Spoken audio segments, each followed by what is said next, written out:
following content of this video is entirely subjective. It is merely a means to explore creative possibilities in order to structure, group, and create basslines for tracks. Hey, what's good, family? Welcome to today's video. This title is going to be a comprehensive guide to creating electronic basslines, meaning that it's not going to be genre specific, but I'm going to try to cover as many topics regarding mixing, learning about types of bass, and some actual applications in order for us to be able to create electronic music that features bass. So there's a couple of things that I want to cover. This is titled a comprehensive video because of the amount of information that I'm going to be compiling into one video. However, that doesn't mean that there might not be something that I'm missing out. And that's where I'm going to rely on you guys. If there's anything that might be represented as inaccurate, or there's something that you feel that I missed, then please feel free to leave in the comment section something that can be brought to all of our attention. I'm not necessarily the guru on writing basslines, but I do have a lot of information that I'd like to convey on how to just strategically come up with these things and make them work. The big thing that I want you guys to take away from today isn't necessarily the examples that I'm going to play for you here in a second. It's more important that you learn how to use these strategies and implement them within your own tracks. So I have 7 main examples of different ways that we're going to approach making these basslines. Hopefully you guys will be able to take something away that maybe you didn't know about, or something that will improve your workflow already. I'm not really concerned about the quality of the sound that you're going to hear, although I don't think it's necessarily terrible. It's more about the formula and less about the result that I'm going to be giving you, if that makes sense. So let's go ahead and listen to these examples.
So there's 7 different examples that I have ready for demonstration. I've created all of these pretty much from scratch, and it was definitely a couple days worth of work, but I think it's worth it. So if you guys are interested in figuring out how these bass sounds are voiced and how the rhythmic is kind of come up with, then keep watching this video. We're going to split this up into 3 parts. I guess 4 parts. The first part I've already talked about. That was the intro. The second part that we're going to talk about is mixing. The third part we're going to talk about is the voicing, the kinds of bass that you might hear within electronic music. And then finally we'll get into each example and I'll show you the characteristics of what makes these bass lines work. Yeah, well, I guess we'll go right ahead into part 2, which is mixing. Okay, I'm going to cover a couple of different things that we want to keep in mind whenever we're thinking about mixing our bass within our tracks. Generally, I bring it down to 3 main categories, which is volume consistency, frequency content, and stereo placement. So with volume consistency, you kind of want to make sure that everything that you're playing at a bass, or as far as like a bass goes, is at a relatively consistent level. If you have way too many dynamics, then that means that you're going to have quiet parts, you're going to have loud parts, and it's going to be very difficult to control. So if you can kind of get everything to be at a relatively same volume, which you can fix with something like multi-band dynamics, and then also going in and kind of fixing the individual volume automation and all that stuff, then it's going to help make everything sound a little bit more cohesive. The second one is just a factor. It's not necessarily something that has to be done. The frequency content of your bass is kind of going to determine what kind of bass it is.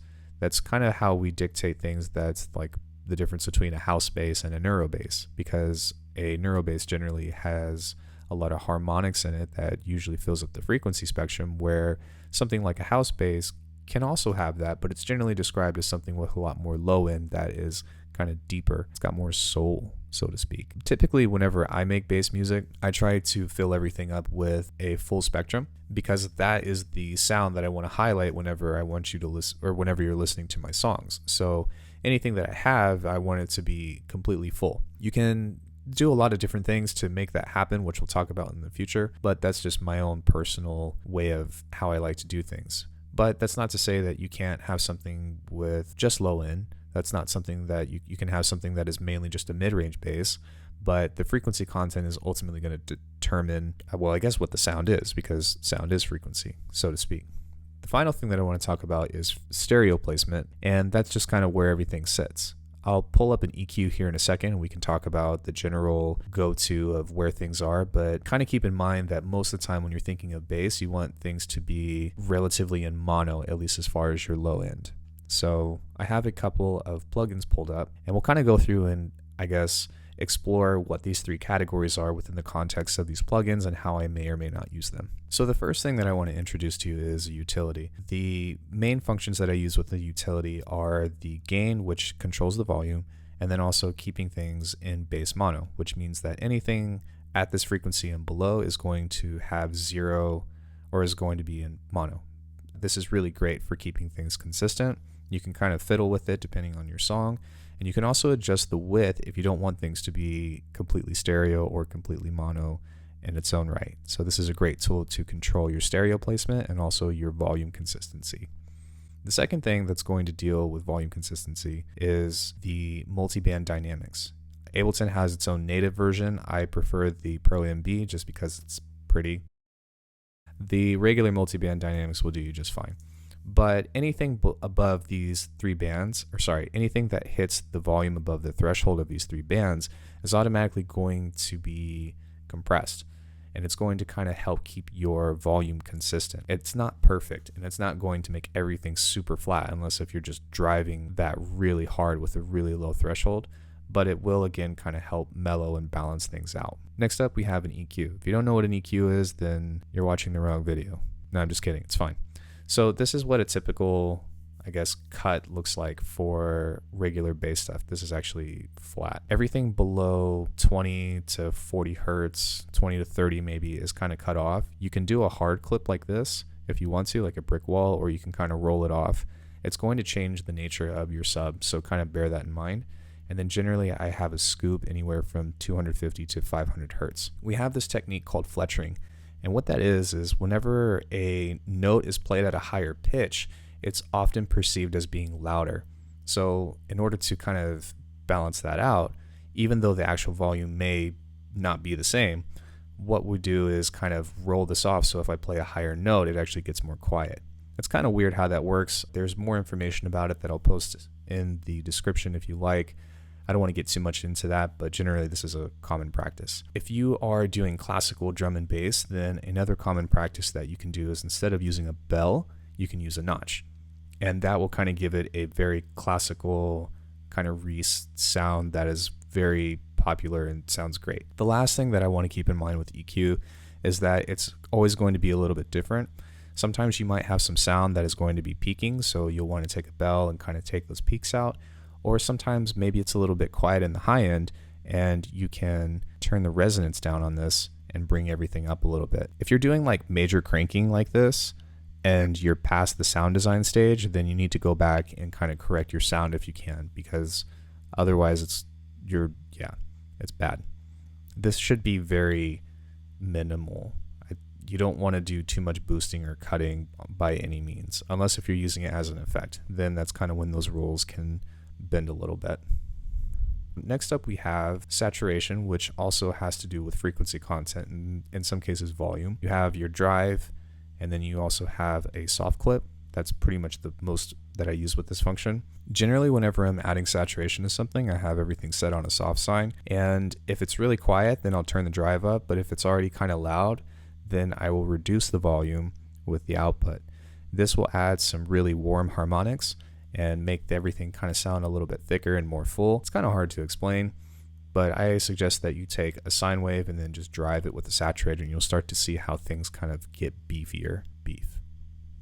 And then everything doesn't have to be at a dry or 100% dry wet either. This is something that you can just introduce super slow. So you can, crank this up a little bit and then slowly introduce a dry wet, or you can do the same, or you can do the exact opposite with the drive.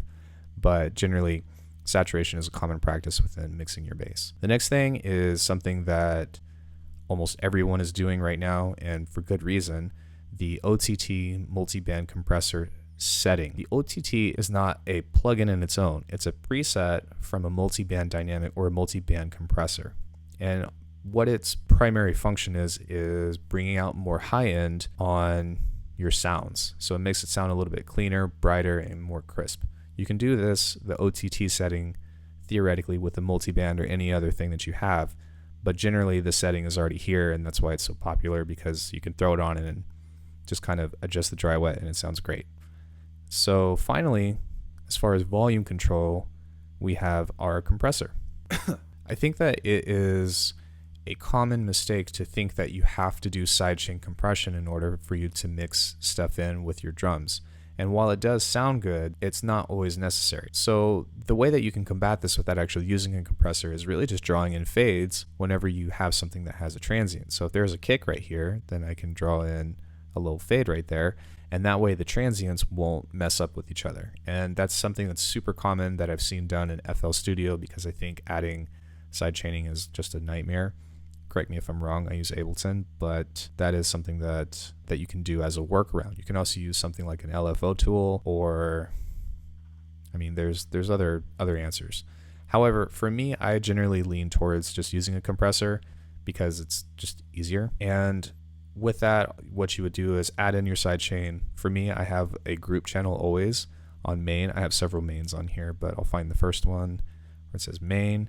And then within that group, I have my kick and snare that I'll pull the threshold down and then adjust the ratio and whatever. One thing about the release is that if you drag across one bar, or let's say you have a kick right here and your kick is this long, if you look down at this time code at the bottom,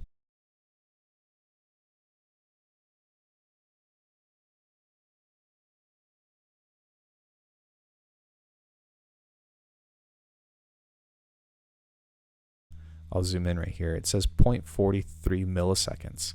So if you want to be exact with your release time, then I can go in and adjust that to 0.3 or 43 milliseconds or whatever, and it will be this long to release back to its normal volume.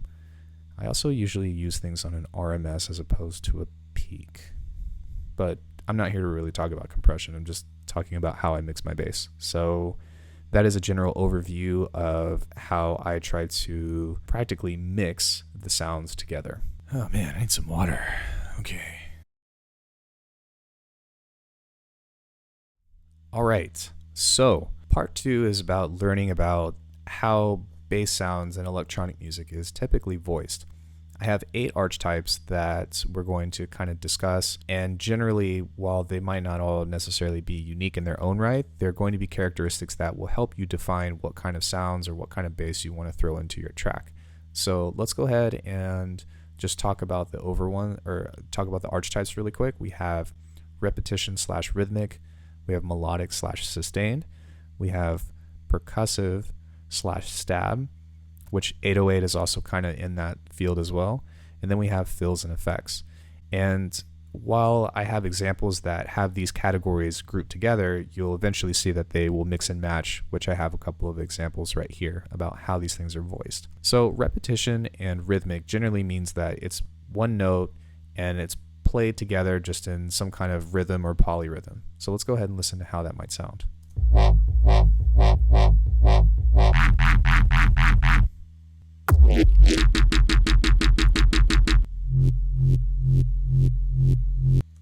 So these three would most characteristically be defined within drum and bass or halftime music. But if you hear something like this, that's generally what some people might describe as a roller type of bass. And within these, they're just usually a single note or only a couple of hits that are just playing this rhythm. And sometimes they can be percussive, but generally it's just something that is making you groove with the tune. This one right here is actually meant to be something like a techno or house, but everything is at 87 BPM. But the only thing that this is there is a bass note that is hitting on every offbeat. So you'd have a kick here, and it would be like a, which I'll demonstrate later in some of these examples. Yes. Next up we have melodic and sustained. And this is generally something that is actually playing a true bass line. I guess I shouldn't say true because these are all bass lines, but something that is playing typically along with the bottom of a chord progression, or something that is kind of just playing a melody to accentuate the feels, if you know what I mean. Let's go ahead and listen to these.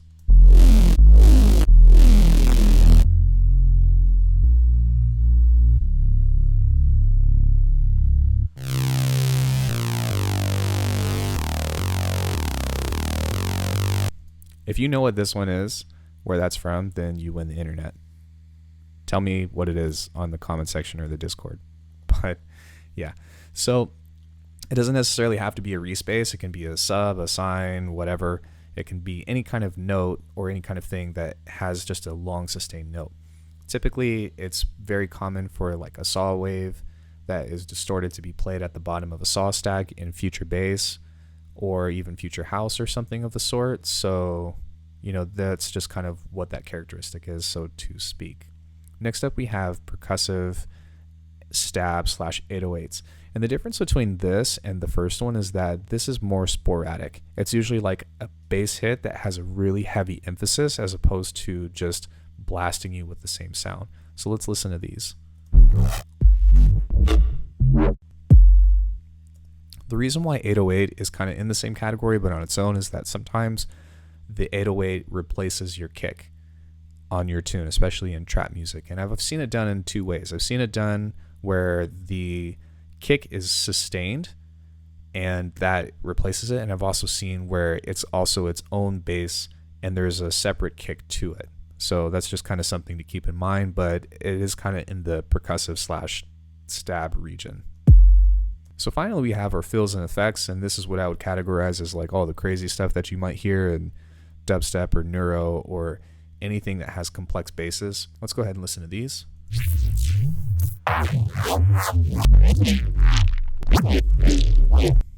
And the way that I categorize these is that they usually have the most complex movement. They might have a lot of pitch bending in them, so they won't necessarily fit into like the main theme of the bass line that you're making, but they serve as an effect or something that builds interest, especially at the end of an 8-bar loop or a 4-bar loop or something that you can use to kind of, you know, accentuate your rhythm. And that's kind of why they're called like an effect or / fill, because they can be independent of the bass line, the melody, or something in its own right. Some people take out the lows of this. Whenever I make music, I leave them in. It all depends. Everything in this video is subjective, if I haven't said that already. So yeah, these other two examples or these other two categories are kind of like melodic plucked, and then also something that you might hear in a funk tune. This is like a deep house type of riff.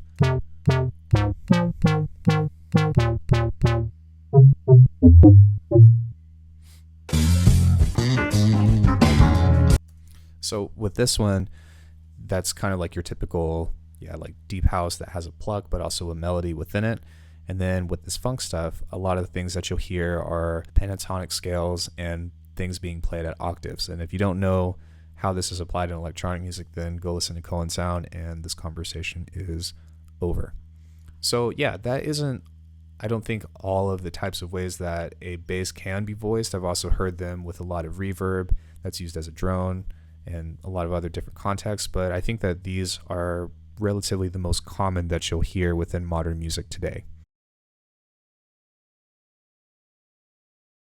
With that being said, let's go ahead and move into our final component, which is actually what you guys are here to watch, and that is how to actually make bass lines. So let's go ahead and listen to these examples again, and then I'll go through each example and individually dive into the creative approach on how to create these grooves. So here we go.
So yeah, those are obviously all different genres, all within 87 BPM, but yeah, let's go ahead and get right into it. The strategies that I'm getting ready to show you guys aren't all the strategies that you can come up with the baseline, but they're all the ones that I'm aware of and all the ones that I can possibly think of. And again, kind of as I said at the beginning of this video, if you guys have any other suggestions about how you come up with baselines, then I would love to know, because I've used all of these strategies within a track. So the first one that we have is kind of like a techno slash trance vibe. And the only thing that it is a kick with a really heavy sidechain.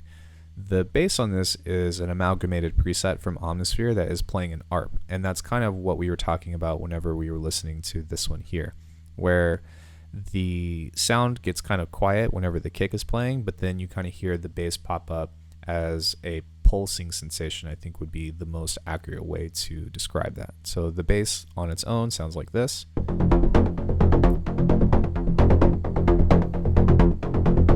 And you can see that the compressor is working. This can also be categorized as a roller within itself because it's arpeggiated bass line, but it's something that is like one of the most easy things to do because you can just throw a kick over it, and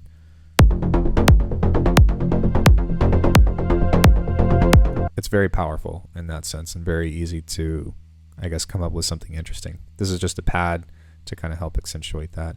This is a really easy way to just play something and come up with like an interesting, catchy thing. That's why it's the first one, because it's the most basic. The only other thing that I would imagine with this is that as opposed to playing the ARP, you can also have it as just one single note.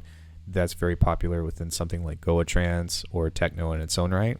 But yeah, so let's go ahead and move on to the next one. This one is strictly using chops and resampling from audio. Here we are.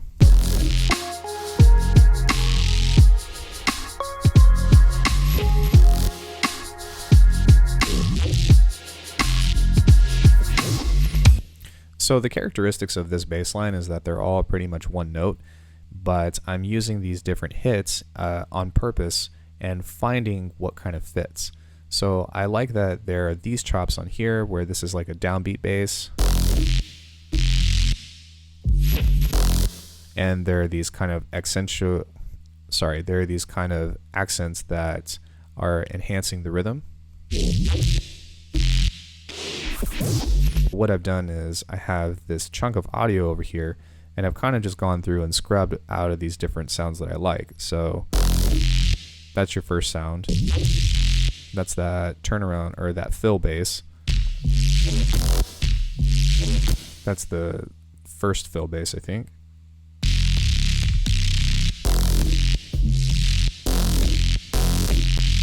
And really I've just kind of gone in and tried to find all of the sounds that I like in order to kind of create that riff. Once I had that, then I have these spaces that I can fill, and so I've duplicated that track and added just a sub, which is with a low pass.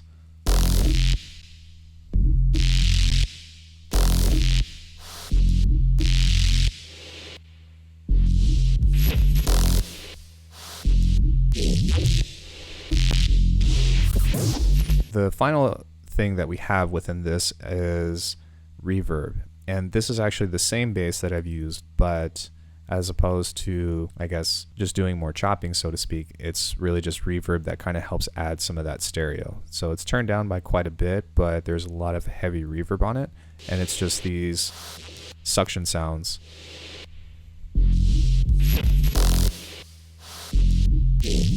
That adds a little bit of movement to the actual groove.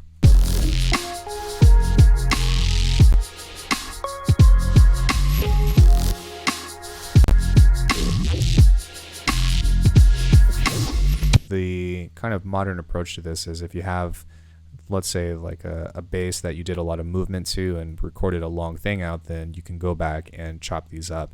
And one thing that I kind of want to emphasize with this that you can do is don't necessarily think that you need to create drums in order to create a bass line around it. You can do the exact opposite. You can make this kind of riff and then try to make drums fit within that context, or vice versa. I've done both.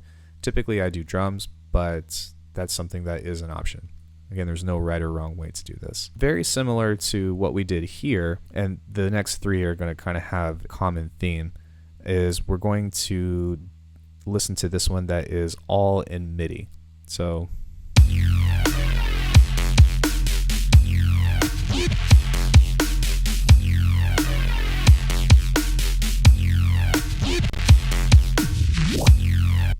what I did with this one was kind of like here, but instead of keeping everything in audio, I've made one bass, which sounds like this. Then I duplicated that and made a downbeat out of it. And then this is the same thing, but I've taken the lows out of this. I think this is just kind of like a, yeah, that's more of like a pad, but it's still the same sound. Then we have this one,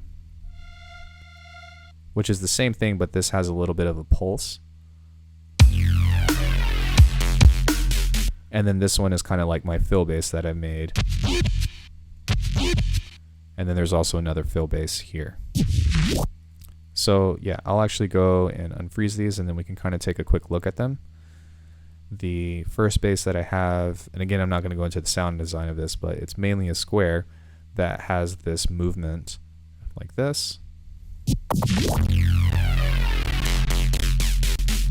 And I have all of these things just going off of this triplet here off of 1/16 that is giving it that characteristic. Then on the next one, I have the same thing, but with a sync instead, and there's no LFO on any of these. So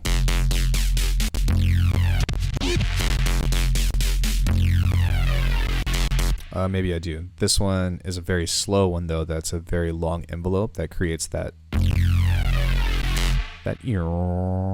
type of sound, but it still comes from the same patch. So then I've made another variation of this patch, which looks like this. And this time I've changed it to a sine wave. And this has a different LFO fill on it that I think is just kind of, yeah, so I have this at +1 and it's meant to be a pad. I think that there's also some reverb on this, and I'm pretty sure that I took out the lows. So that way it just kind of gives its own stereo field and kind of makes everything sound like it's a layer as opposed to just one single sound. Layering is a very good tool to making your song sound super full. The next one that I have is, it might be the same thing, just at a higher pitch. Yeah. So this is turned back on, and I'm playing a very high F on that. And it's also kind of has this pulsing that is creating this tension whenever the rest of this is being played. So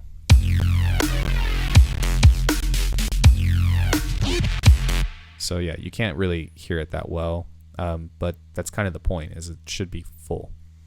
The next thing that we have is the accent, or the kind of twisting sound. So the notches are turned on this. There's some filter movement going on. And then there's a complex multi-stage envelope that's making that sound. So I'm automating the sync on both of these and the frequencies of both of these as well. Then the last one that we have is kind of like its own fill bass or whatever. And this one I'm doing a trick that we've done before in the past, which is modulating the time. And there's also a notch. So without the delay, it will sound like this.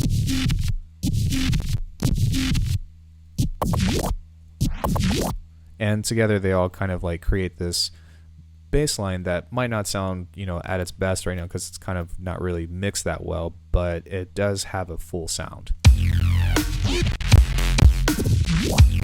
And this is a great tool to use to go into your next part, which you can have a B section, you can have a breakdown, but it will kind of build anticipation saying that something is getting ready to happen next. Or it's not just like ending you with a cliffhanger. Yeah, that is how you duplicate synths to create a synth line. Everything is one note, by the way, and you can do this with however many notes or lines that you have. It's just what I did in this context.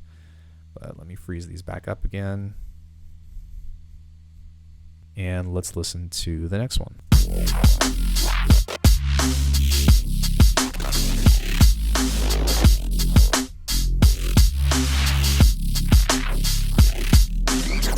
What I did on this one was I duplicated a bunch of different copies of the same bass and then processed one each individually. So I'm playing a melody or a line, and they all have the same, I guess, notes, so they're all in time, but on every single characteristic that I've done on these, they all have different effects added to them or whatever. And it's cool because when you have like a block of all of these audios, what you can do is kind of go in and take out individual components to create that complex line.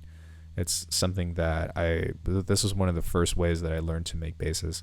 I've done it on quite a few songs, even though it's incredibly inefficient. But yeah, so I'll unfreeze these and we can go ahead and look at some of these. Here's the original, which is just this sound. There we go.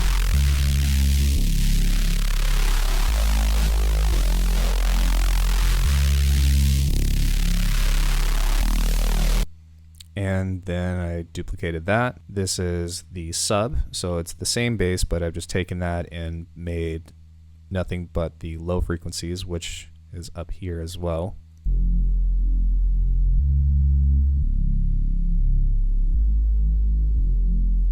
And this is a good point to bring up right now, because some people ask me about keeping the original frequency content within their neuro sounds and all that. And typically, if I'm going to do it this way, then I will have my dedicated sub, so that way you can frequency split the other ones. And I'll kind of like get more into that here in just a second, but keep that in mind. Put that idea in your pocket. So this one sounds like this. We have some chorus and amp, probably a notch.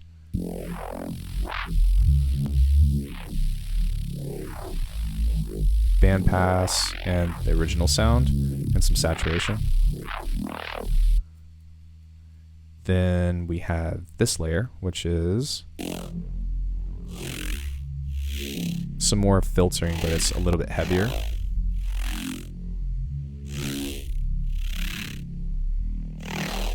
So we have a cabinet on this one, a dynamic tube. There is a morphing filter with an LFO, and then some WOW2, which I think is just a low pass. The dry wet isn't turned up all the way, but that will give it that characteristic. So next up we have, I think, some more like atmospheric ones, I want to say. Nope. Just more filtering as well. Except this time I'm automating a reverb.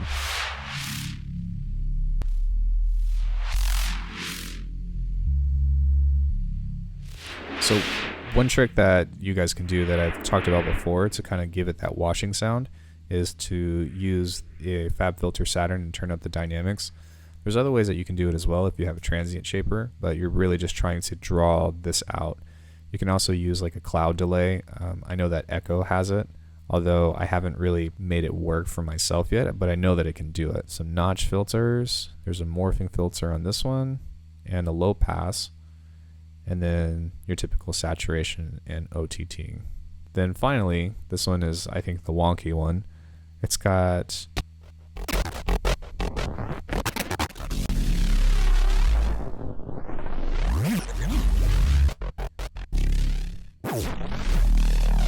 yeah, sorry, that's a little bit loud.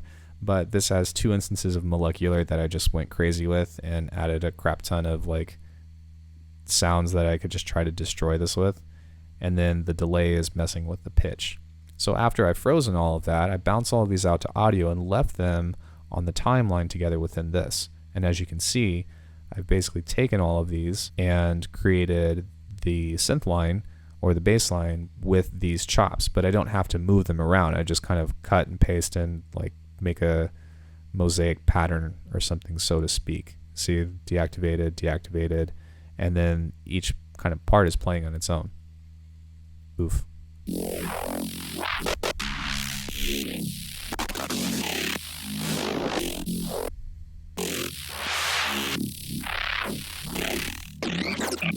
This is a great way to get some really wonky sounds or something out of a line that you're already playing if it has a melody or something. It doesn't have to be a melody, but yeah. So kind of like what I was talking about before, I have a sub that's dedicated, and then I have the mids taken out, or sorry, the lows taken out of this one. So that way my sub is always clean regardless. And this is just one example of how you can do that whenever you're trying to make sure that everything is relatively clean. The next one is a super easy one. It's just 808s. We talked about this when we were looking at voicing with an 808 that you can use with the kick, but in this case, it's really just like a saturated, harmonically rich, but still kind of sine wave. So this is what this one sounds like.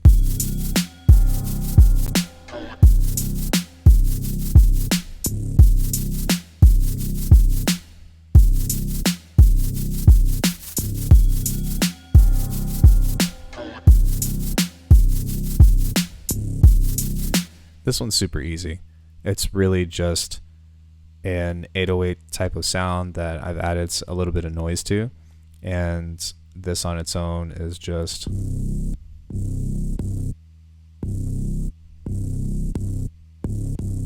and all I'm doing is just playing a rhythm with it that has one note change on the turnaround. All I did on this one was I went into my sample packs or my sample library, typed in 808, and then found something that I enjoyed, which might be, nope, might be that one, nope, oh, here it is, which is this one, which is an 808 in itself. And like what characterizes an 808 is from the old Roland, T Roland 808, and it just had a specific characteristic of sounds, mostly with drums, that kind of dictate that.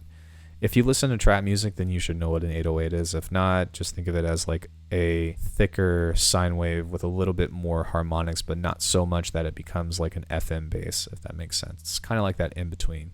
Ivy Lab does this quite a bit, and designing it is pretty easy as well. Just take an FM or take some distortion and kind of be subtle with it. Maybe add a little bit of noise on top, and there you go.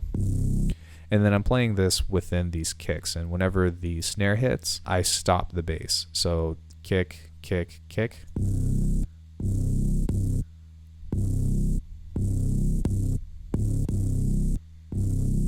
And again, the snare is kind of saving the space for a little bit of room to breathe, because if you just have it playing as one long sustained note, then it's just like bah, which is okay, but not for this type of genre, so to speak.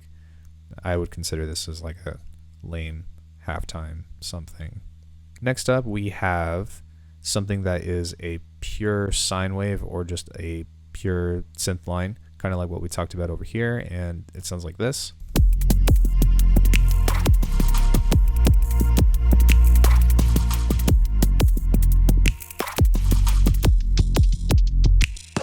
So these two are similar with the 808 and the MIDI. That's just one bass. It's not a bunch of layers. It's nothing. It's just a re-space in itself. And this is really good for making something deep or something that you're trying to like storytell with. I usually end up doing a combination of both. As you can tell, I leave some spaces between this. So stop, boom, stop. And that leaves a lot of open room for interpretation, whether you want to add in some kind of fill bass or effect bass, or just leave it as how I did here. But making a Reese and then doing that is something that's really common within garage type music. If you listen to Sorrow, that's super common. I've been listening to a lot of Azalea. He's freaking awesome, and Sublab as well. And they all have these basses that it's very atmospheric, and it kind of creates that deeper undertone. This is what kind of like an IDM beat, so to speak, because of the glitches and stuff. So it also kind of would fill in for that.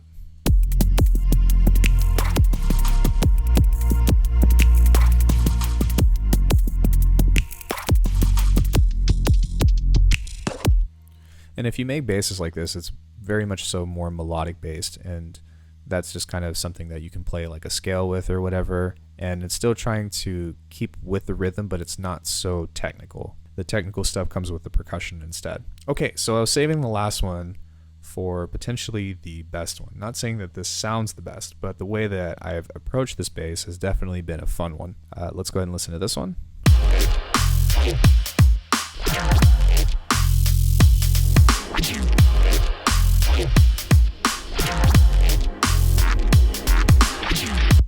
Yeah, super neat. So the way that I actually came about this one is a similar approach to the second example that we had, the one that was in brown. This is why I color code things. It makes it easier to find. Right? So instead of having everything premeditated where I found this, I'm actually going to let Ableton do the work for me. what I've done is I've taken this long audio file filled with basses. This is the best bass I've ever made, quote unquote.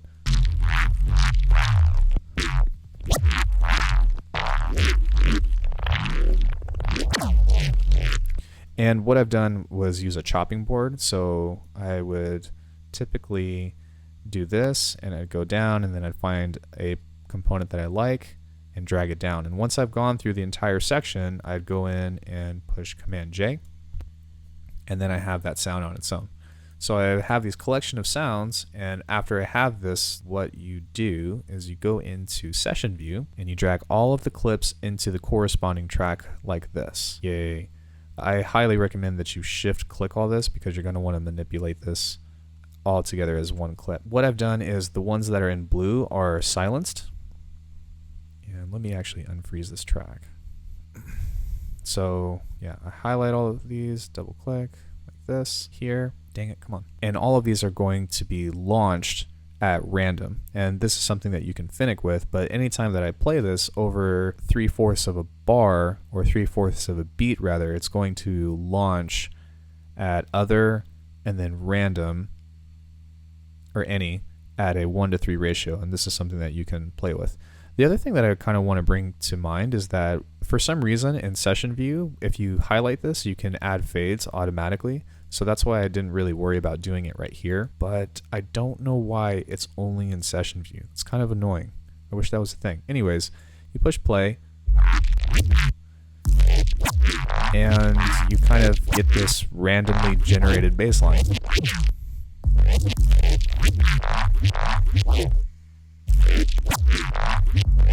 This is a trick that I got from AK from a video I watched a really long time ago, but it's something that is super fun to do. So let's say you want to record some of that out. Make sure that you don't press that. Push record, and just let it play for a sec.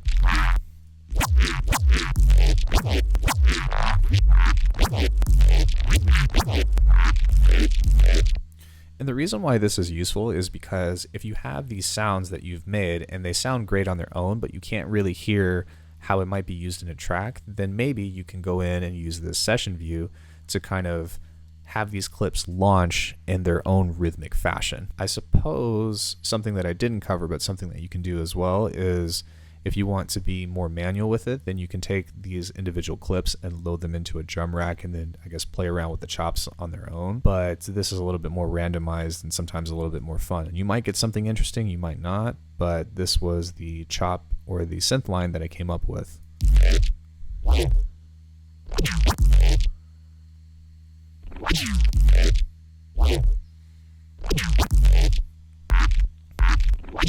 For the most part, the set of 2 bars are the same with just a little bit of variation. And I have this lined up to fit within the drums. As you can tell, there's quite a bit of swing. So anytime a kick hits or something, that's where you might hear that. And it kind of just worked out a little bit better than some of my other attempts at this.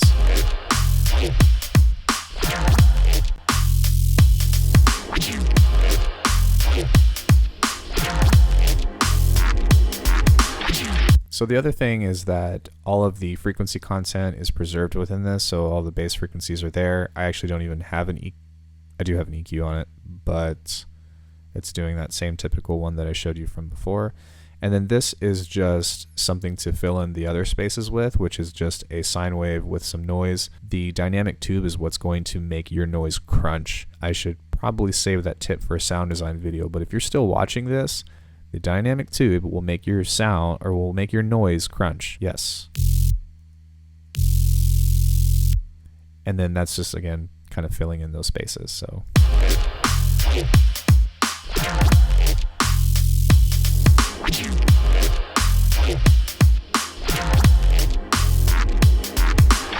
So yeah, I've given you 7 different examples of how you can kind of creatively strategize coming up with bass lines. We have doing it as in a techno way where you just have something playing one note where it's sustained. You have using strictly sample chops that you kind of go and try to make your own riff out of. We have making variations of MIDI that is in your bass. Then we have the audio way of doing that where you take one form of audio and then process them all differently and then try to basically cut up the individual parts that you like and take out the ones that you don't, to where only one part is playing at a time. We have the 808s, which is your trap style or your halftime style. We have a pure sub, which is just a respace usually, or a sine wave or something that is just playing a line. And then finally we have our session view randomizer, which we can take our clips in that we have, throw them into session view, and have them randomly launch. Whenever you think of basslines, the number one thing that we should consider is that it almost always has some kind of call and response. The examples that I've exemplified today kind of showcase these in their own way, but if you kind of keep that in mind of something that presents a question and then providing an answer, then you'll always kind of have a direction on how to solve these problems. Ooh, that was a long video. So with that, I hope that you guys enjoyed this kind of in-depth video of taking creative approaches to making basses, and I hope that there's something that you guys can take away. This project file will be available on my Patreon. I'm going to freeze all of the tracks so that way hopefully you can kind of, I guess, get more out of it, because I don't expect everyone to have all the plugins that I have, and at the very least you will have access to all the samples, as I have created all of the content in this, except for maybe that 808. But the rest of the content is mine. It's a lot of content. Anyways, thank you guys for sitting through this. Hope you learned something, and have a wonderful producing journey. Please feel free to hit me up if you have any questions or comments or concerns.